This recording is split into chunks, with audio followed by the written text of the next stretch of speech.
Well, welcome back to Conversations from 6 Feet. Just so glad that you're with us now, and we really are entering week three of this situation that has been created by the infamous COVID-19. You all have been great to track along with these conversations.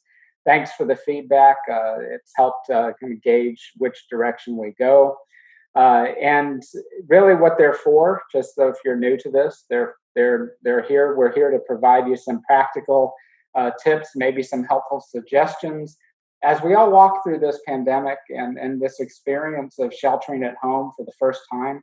And this isn't a science; it's an art, and so we're just kind of discovering step by step how we go. And it's my pleasure to bring to you today Dr. Larry Micheal. He was the speaker at the men's retreat last fall. He's a good friend of mine, lives in Birmingham, Alabama, has got a range of experiences. And I'm going to let him actually share with you why we would be talking, Larry, with you in particular about this subject of grief. Well, thank you, Tom. It's a pleasure to be with you and to be able to maybe have a voice with your congregation at Bethel. We are living in uncharted waters these days, and I guess God has uniquely gifted me for this time in relation to some situations because I've been involved in grief support ministry for quite a few years now, and I actually was a pastor, for 30 years before I got involved into grief ministry specifically. And I realized that in my pastors, there were some things that I had missed. And so several years ago, I wrote a book called A Necessary Grief. And this book is for people who are involved in bereavement ministry. But the reason I wrote that book is because as I look back, I realized that I thought everybody got over grief in a couple of years. But as I know now from leading multiple grief support groups, it isn't really something that you get over. Now, today we're going to talk about some other kinds of grief, not just grief related to someone's passing, someone that you loved dying, but grief that are unique to this particular situation. And I'm finding that there are a lot of people who are just not aware that they are grieving. Yeah. They know things that are going on in their lives, and they know they're upset, they know they're afraid, they know they're angry, they know all these kinds of things, but they don't understand necessarily that they've experienced loss. And some of you who are listening may have experienced some of the types of losses I would be talking about. And those could be things like losing your job or losing your health, losing sociability, seeing your 401k nosedive, losing situations what you've been used to, normalcy, stability in your life, all these kinds of things that are lost because grief is a necessary response to meaningful loss. So the question is, what are the losses that you are experiencing right now? And are you aware of those losses? Larry, I'm glad you phrased it all like that. One thing that I was thinking about, I get to the end of the day recently, and it's just so tired. And you get to by about 6 o'clock, 7 o'clock, there's just a fatigue. And I hear this from other people. Is that part of this? Is that part of what going through this kind of substantive loss is about? Do you think? I certainly think that could be symptomatic because grief actually it impacts all five realms of our lives. It impacts us physically, it impacts us emotionally, it impacts us cognitively or behaviorally, it impacts us socially, and it impacts us spiritually. So if you're talking about a physical situation, there are people who are having disturbance of sleep, there are people who are having headaches, there are people who are having problems related to their eating habits, not eating or eating too much, people with diabetes or people with high blood pressure.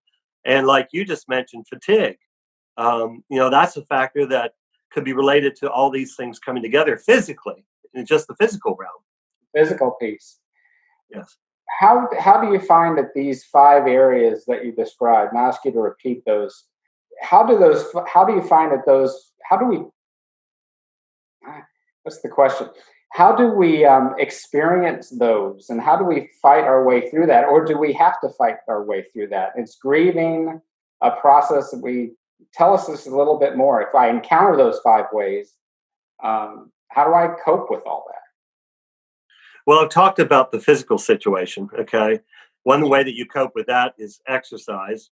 I do believe that we can get outside, and there's some things that we can do related to that. Even walking like a half hour is as good for your mind as it is for your body. That's certainly eating well, doing those kinds of things, taking care, trying to get proper rest, and so on and so forth. Those are physical things that you can do to combat the physical aspects of grief. Emotionally, people experience all kinds of emotions. People experience sadness, they experience fear, they experience shock, they experience denial. Some people deny that there's anything going on. Some people feel hopeless. All these different kinds of things, stress, anxiety. And what we encourage people to do is actually allow yourself to emote. Mm.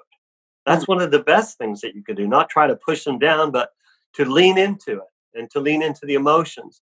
Now, obviously, if you're a person who's just crying all the time, you may want to seek additional support.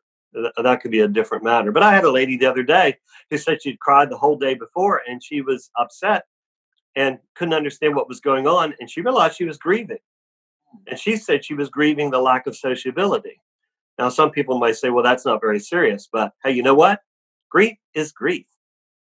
And people experience it different ways. And then there's cognitive, in your mind. People may become confused or forgetful or have a hard time with their thinking processes or making decisions.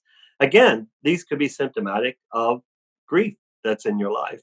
And that's sociability. Some people turn in, they become hermits, they pull away. I had a lady in a grief group one time who'd been in her bedroom for 3 years. Really? And, so people do things like that. And she was stuck in her grief. Other people act out. They go out and they do all kinds of social things that maybe they normally wouldn't do. And so you have the opposite extremes there. And so what there needs to be in that situation is balance. People have to balance time in and time out. And certainly we know with these lockdown situations, we're all experiencing a whole different realm of what does it mean to have to be secluded or to be isolated. That's especially for people that live on their own, who count on having those social activities. And then spiritually, some people are upset with God. Some people say, why doesn't God fix this? Why doesn't he kill the virus? Why has God allowed all this to happen? And so God gets blamed. And so I tell people, well, it's good to be honest with God. Tell God how you feel. God knows how you feel anyway. And, doubt can lead to greater faith. Other people talk about how wonderful their faith is. I hear that a lot right now because people say, I don't know what I would do if I didn't have my faith. And people are trusting God and saying, God is ultimately in control. And so we have to focus our faith in that direction, that God is worthy of our trust and God will help us through. You talk a lot about grief, Larry. So is that at all like mourning? So when I think about grief and mourning, are they the same thing? Tell us a little bit about that. Well, people think that they are, but actually they're very different. Grief is all the thoughts and feelings that you have inside when you experience loss. And people can contain those things within. They can hide behind a face that looks like everything's all right, and they're really dying inside because of their grief. Mourning is grief that's gone public, grief that's gone outward. It may involve crying or telling the story, uh, why you feel all the way that you do. When someone passes, some kind of memorial, different things that allow people to emote and get that out. Again, we tell people that you need to lean into the grief and not run away from it. That's what a lot of people do. So yes, grief is all the inward things, and mourning is the outward things. Like, for instance, I had a lady who had lost her sister, and she was at work, and she was at lunchtime crying in her office, and everybody had gone out. When her boss came in, he says, "You need to leave that at the door." See, that's the kind of thing people won't tolerate mourning so very long, even when it comes to losing someone by death, because people think you should need to get on with your life. you need to be back to your old self, all these things that are really impossible when it's real grief. Two things, and then we'll wrap this part A up. I think one of the things that I'd like to hear you comment on, no one knows when this is going to end, okay? So there's a lot of ambiguity around that. And so how does ambiguity around our circumstances impact grief? Well, basically, there are two types of grief: psychosocial, which has to do with death, divorce, and loss of purpose. And then there's physical grief, like health, job, home, some valuable possession. But then it comes to, like, how do we deal, like you say, with um, things that are going on that we can't control? And here's where people lose hope. They've lost their wishes. They've lost their future expectations, and the ambiguity of, like, how is this going to turn out? Am I ever going to get back to work? Am I ever going to be able to recover financially? Will I get my health back? And then there are the people who are dying from this virus, and their families, and the people who got the disease, and dealing with all of that. It's all this extra stress, and so there is this ambiguity, and it's like other kinds of losses where people who have children with Down syndrome or autism, where there's this um, something that you can't change that is, but it's an ongoing loss.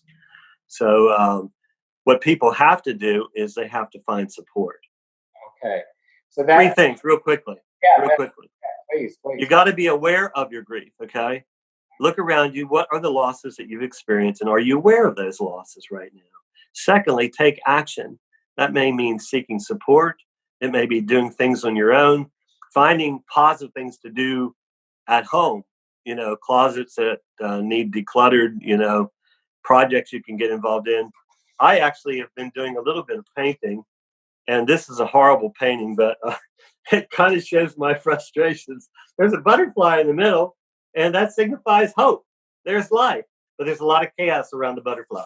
Anyway, so, different things that you can do personally to combat all this that's going on. Larry, in our next conversation, I want to throw in a couple of specifics and ask you to reflect on some of the type of losses maybe that people you're encountering or experiencing. I think one of the types that I'm hearing about now are folks who's had really important surgeries who have been now indefinitely put off. Mm. That is Oh, yeah. a lot of different kind of feelings, and that seem to mesh very well with what you said of grief. We'll pick that up actually in our second conversation on Thursday, everybody. Okay. So thanks for joining us for this Tuesday installment. We'll look forward to finishing off with Larry on Thursday. Blessings on each of you, and just God bless everything. May you just, as Larry said, may you discover Christ in the middle of this chaos, the peace that He brings, the hope of resurrection on this Holy Week. Thanks for joining. God bless you all. Thank you for including me.